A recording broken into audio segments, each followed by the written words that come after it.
Hello welcome back guys, this is Sudhakar. तो आज के इस वीडियो में हम बात करने वाले हैं जावास्क्रिप्ट के अंदर इंक्रीमेंट डिक्रीमेंट ऑपरेटर्स के बारे में। तो गाइस आज के इस वीडियो में हम लोग देखेंगे कि आखिर इंक्रीमेंट डिक्रीमेंट ऑपरेटर्स का यूज क्या होता है। तो इंक्रीमेंट डिक्रीमेंट ऑपरेटर्स का यूज वेरिएबल के अंदर जो वैल्यू है उस वैल्यू को 1 से इंक्रीज या 1 से डिक्रीज करने के लिए हम करते हैं। फॉर एन एग्जाम्पल, मान लो कि हमारे वेरिएबल के अंदर एक वैल्यू पड़ा है 6। अब हम चाहते हैं कि उस वैल्यू को 1 से इंक्रीज कर दें या 1 से डिक्रीज कर दें, तब हम यूज करते हैं इंक्रीमेंट डिक्रीमेंट ऑपरेटर्स का। तो अब हम बात करते हैं कि आखिर इंक्रीमेंट डिक्रीमेंट ऑपरेटर्स को कैसे डिनोट करते हैं और इसका क्या क्या यूज केस है। तो इंक्रीमेंट ऑपरेटर्स को हम यूज करते हैं इस सिंबल से। इंक्रीमेंट ऑपरेटर्स को यूज करते हैं इस सिंबल से। इसका यूज होता है वेरिएबल के अंदर जो भी वैल्यू है उस वैल्यू को 1 से इंक्रीज कर देना। दैट मीन्स कि उस वेरिएबल के अंदर जो भी वैल्यू है उसमें 1 ऐड कर देना। और डिक्रीमेंट ऑपरेटर्स को हम डिनोट करते हैं इस सिंबल से। 2 बार माइनस लिख देते हैं। और इसका यूज होता है कि वेरिएबल के अंदर जो भी वैल्यू पड़ा है उस वैल्यू को 1 से डिक्रीमेंट कर देना। दैट मीन्स कि उस वैल्यू में 1 से सब्ट्रैक्ट कर देना, 1 सब्ट्रैक्ट कर देना। अब इंक्रीमेंट डिक्रीमेंट ऑपरेटर्स जो होता है वो सिर्फ और सिर्फ वर्क करता है वेरिएबल्स के ऊपर, ये किसी डेटा के ऊपर वर्क नहीं करेगा। फॉर एन एग्जांपल, अगर हम लिख दें प्लस प्लस 5 तो ये दे देगा हमारा एरर। अगर हम लिख दें माइनस माइनस 5 तो ये दे देगा हमारा एरर। ये सारी चीज मैं अभी देखूंगा VS कोड के अंदर कि आखिर ये एरर देता है या क्या देता है। ये देगा अभी एरर। अब ऑपरेटर्स का यूज हम कहाँ करते हैं? वेरिएबल के पहले कर रहे हैं या ऑपरेटर्स का यूज हम वेरिएबल के बाद कर रहे हैं? तो अगर हम ऑपरेटर्स का यूज वेरिएबल के पहले कर रहे हैं तब हम उसको बोलते हैं प्रीफिक्स, और अगर हम ऑपरेटर्स का यूज वेरिएबल के बाद कर रहे हैं तब हम उसको बोलते हैं पोस्टफिक्स। दैट मीन्स कि ऑपरेटर्स का यूज हम कहाँ पे कर रहे हैं। तो इसके बेसिस पे इंक्रीमेंट डिक्रीमेंट ऑपरेटर्स को भी 2 कैटेगरी में रखा गया है। फर्स्ट, प्रीफिक्स और पोस्टफिक्स। इसमें भी होता है हमारा प्री इंक्रीमेंट और डिक्रीमेंट। इसमें भी होता है हमारा प्री इंक्रीमेंट डिक्रीमेंट और पोस्ट इंक्रीमेंट और डिक्रीमेंट्स। अब प्री इंक्रीमेंट में क्या अंतर है और पोस्ट इंक्रीमेंट और डिक्रीमेंट्स में क्या अंतर है, तो वो सारी चीजें आज मैं इस वीडियो में कवर करने वाला हूं। अगर हम प्री इंक्रीमेंट और डिक्रीमेंट की बात करें तो वैल्यू पहले इंक्रीमेंट हो जाती है देन असाइन होता है। फॉर एन एग्जांपल, अगर मैंने यहाँ पे लिखा है कि a is equal to 6 and where A नाम का एक वेरिएबल डिक्लेयर किया और उसके अंदर मैंने एक वैल्यू को रख दिया 6, और दूसरा वेरिएबल मैंने डिक्लेयर किया आंसर नाम का, और उसके अंदर मैंने अगर प्री इंक्रीमेंट कर रहा हूं तो पहले ये जो वैल्यू है वो इंक्रीमेंट हो जाएगी, उसके बाद ये हमारा आंसर में जाकर के स्टोर होगा। दैट मीन्स कि जो हमारा, मान लो कि ए के अंदर 6 है तो वैल्यू पहले इंक्रीज होगा और इस वैल्यू को बना देगा 7 और देन जाकर के आंसर में स्टोर होगा। और वो अगर हम यहाँ पे अगर आंसर प्रिंट करना चाहें, अभी अगर हम ए प्रिंट करें तो तब भी ये हमारा 7 प्रिंट होगा, और अगर आंसर भी प्रिंट करें तो भी हमारा 7 प्रिंट होगा। पोस्ट इंक्रीमेंट डिक्रीमेंट में क्या होगा कि वैल्यू पहले असाइन हो जाती है देन इंक्रीमेंट और डिक्रीमेंट होता है। इस केस में पहले वैल्यू अगर a इज इक्वल टू 6 है तो पहले a का वैल्यू 6 आंसर में जाएगा और फिर इंक्रीमेंट होगा a का वैल्यू। अगर हम यहाँ पे प्रिंट करें आंसर तो इसका आंसर जो आउटपुट देगा वो हमारा देगा 6। तो ये सारी चीजें अभी हम देखने वाले हैं VS कोड के अंदर कि आखिर ये कैसे वर्क करता है। तो चलते हैं VS कोड में और देखते हैं कि आखिर इंक्रीमेंट डिक्रीमेंट और प्री इंक्रीमेंट डिक्रीमेंट में क्या डिफरेंस है और ये कैसे वर्क कर रहा है। तो ये हमारा आ गए हम VS कोड के अंदर। अब हम इसमें वेरिएबल एक डिफाइन कर लेते हैं a इज इक्वल टू 5। सबसे पहले हम ये दिखा दें कि ये किसी डेटा को हम इंक्रीमेंट डिक्रीमेंट कर सकते हैं या नहीं। अगर हम यहाँ पे लिखें let answer is equal to plus plus 5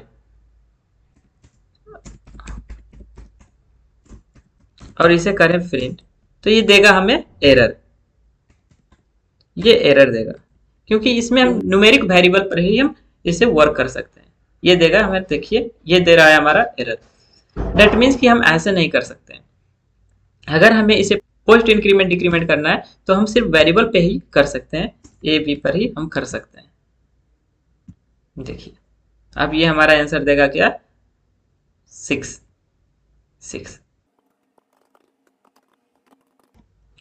pre increment, इसमें क्या हुआ, ए इज इक्वल टू 5 आंसर, इसमें हमने यूज किया है प्री इंक्रीमेंट का। इसमें क्या हुआ कि पहले वैल्यू इंक्रीमेंट हो गई, पहले वैल्यू इंक्रीमेंट हो गया देन असाइन हुआ। दैट मीन्स कि ए का वैल्यू अगर 5 है तो पहले 1 से ऐड हो गया, ए 5 प्लस 1, इसका मतलब ये हुआ कि ये वैल्यू इस तरीके से हुआ 5 प्लस 1, 5 प्लस 1, और फिर आंसर में जाकर के स्टोर हो गया और ये 6 प्रिंट कर दिया। अगर हम इसे ए को भी प्रिंट करना चाहें देन ये आंसर हमारा देगा 6 ही देगा। ये देखिए 6 ये हो गया हमारा प्री इंक्रीमेंट। तो प्री इंक्रीमेंट में क्या हो गया कि वैल्यू 1 से ऐड हो गया। अब बात करते हैं हम प्री डिक्रीमेंट की। तो हम एक वेरिएबल, सेम वेरिएबल हम ले लेते हैं, ए इज इक्वल टू 5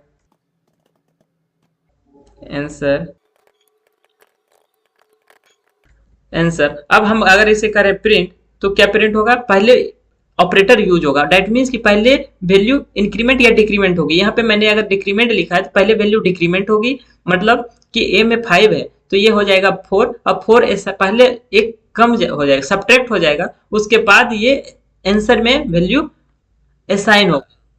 अगर हम इसे करें रन तो ये हमें आउटपुट देगा 4। देखिए ओके अगर हम इसे प्रिंट करना चाहें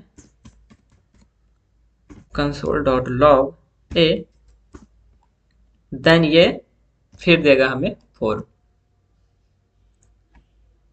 राइट। अगर हम इसे कर दें 5 या 10, कोई भी कांस्टेंट अगर डाल दें तो ये क्या देगा, ये देगा हमें एरर। इस बात का ध्यान रखना। ये देखिए हमारा एरर दे रहा है। दैट मीन्स कि इंक्रीमेंट डिक्रीमेंट ऑपरेटर जो होता है वो वेरिएबल के अंदर जो वैल्यू है उसको इंक्रीमेंट डिक्रीमेंट करता है, कांस्टेंट पे वर्क नहीं करता है। आई होप कि आपको ये क्लियर हुआ होगा कि आखिर प्री इंक्रीमेंट डिक्रीमेंट ऑपरेटर्स क्या होता है। अब हम बात करते हैं पोस्ट इंक्रीमेंट की।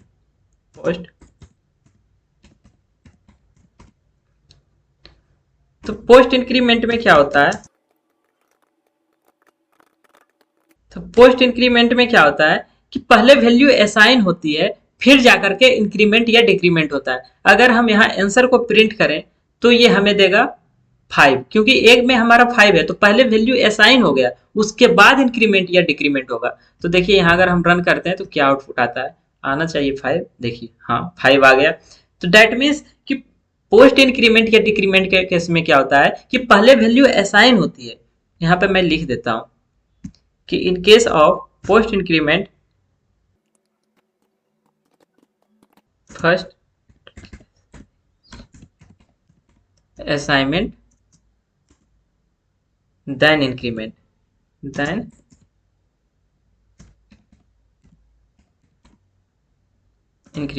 पोस्ट इंक्रीमेंट डिक्रीमेंट में क्या होता है कि पहले वैल्यू असाइनमेंट होती है, उसके बाद इंक्रीमेंट या डिक्रीमेंट जो भी है वो होता है। तो यहाँ पे मैंने अगर 5 लिखा है तो पहले 5 असाइन हो गया, उसके बाद वैल्यू इंक्रीमेंट या डिक्रीमेंट होगा। मतलब यहाँ पे मैंने अगर इंक्रीमेंट कर रहे हैं तो 1 से इंक्रीमेंट हो गया। अब हम अगर प्रिंट करें यहाँ पे console.log a तो ये हमारा क्या देगा, आउटपुट 6 देगा, क्योंकि पहले असाइनमेंट हो गया उसके बाद ये इंक्रीमेंट हो गया। अब हमने इसको अगर प्रिंट करें तो ए का वैल्यू हो जाएगा 6। ओके आई होप कि ये चीजें आपको समझ में आ रहा हो।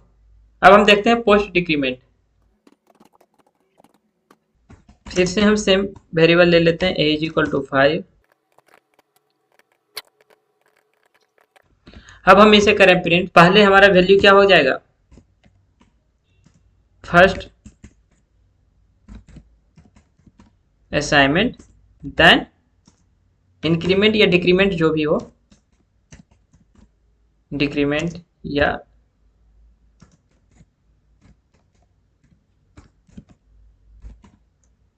इंक्रीमेंट या डिक्रीमेंट जो भी है वो होगा। तो पहले वैल्यू क्या हो जाएगी, असाइनमेंट हो जाएगी, असाइन हो जाएगा आंसर में, उसके बाद वैल्यू हमारा इंक्रीमेंट या डिक्रीमेंट होगा। तो यहाँ आप देख सकते हैं कि पहले मैंने वैल्यू असाइन कर दिया, तो अब हम अगर इसे रन करें तो क्या आएगा आउटपुट, आउटपुट आना चाहिए हमारा 5।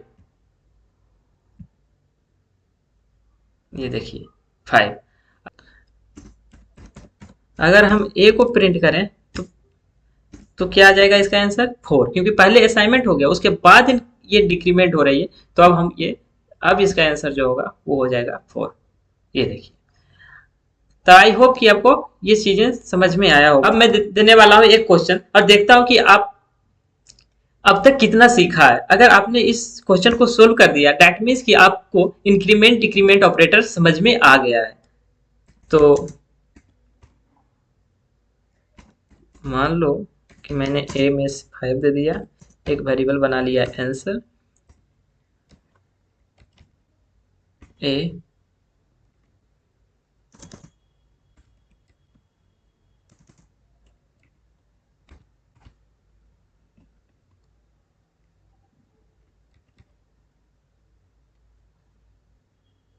इसको इधर कर दो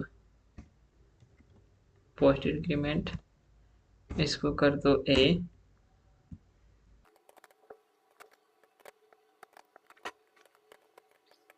मैं चाहूंगा कि अब आप इस वीडियो को करें पॉज और सोचें कि आखिर इसका क्या आउटपुट आएगा। अगर हम करें इसको प्रिंट कंसोल करें कंसोल डॉट लॉग आंसर, तो क्या हमें आउटपुट आएगा।